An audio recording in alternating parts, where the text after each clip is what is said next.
Sikilize. Kwa hiyo wanakufa na watu wasio na nini? Ndio dunia hii. Kama ukuifahamu, naomba huu unaifahamu. Ndio maana Yesu alisema jihadharini na wanadamu, sio shetani tu peke yake. Ndio dunia tunayoishi. Acheni kubweteka. Kuna mtu unaweza kukutana naye amevaa kama wewe, lakini nusu shetani nusu binadamu. Usimchekelee na mtu anakuchekelea. Kuwa makini. Na walokole wengi ndio wapole wamepitiliza, ni watu wa kujisahau.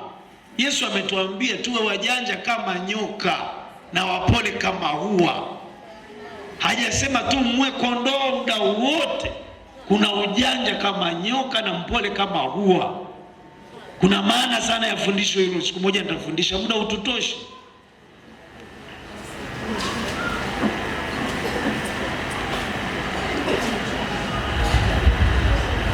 Kapigwa.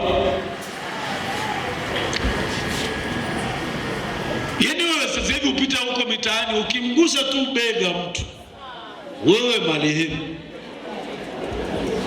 Watu wanatetea nyeti zao.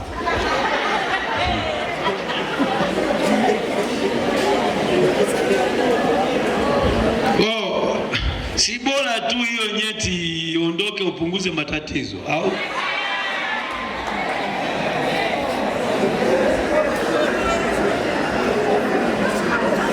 Lakini siondoke kwa mazingara, we utaonekana umefeli. Ila walokole hawezi kuchukuliwa nyeti. Yaani mimi hata wanipapasa wanigonge hauchukui nyeti.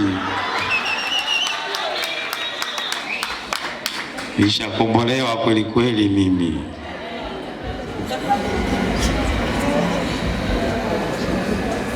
Ukuta watu wameokoka wana hofu. Hujaokoka vizuri, ndio maana naogopa utaibiwa.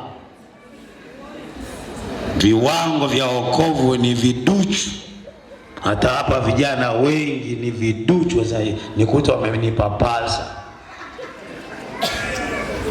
Kama huna moto, Yesu anakupapasa na anaondoka nacho, unabaki toashi. Tunakupa na upadri.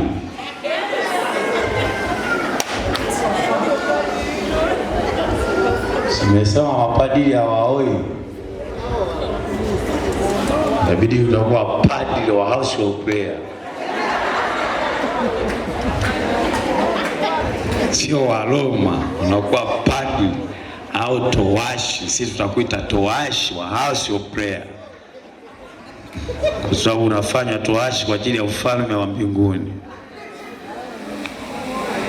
Biblia inasema wako waliojifanya matowashi kwa ajili ya ufalme. Wengine wametumia nguvu, lakini sio matowashi, inawasumbua. Natakiwa kiwe kipawa tu kutoka kwa Bwana ukawa towashi.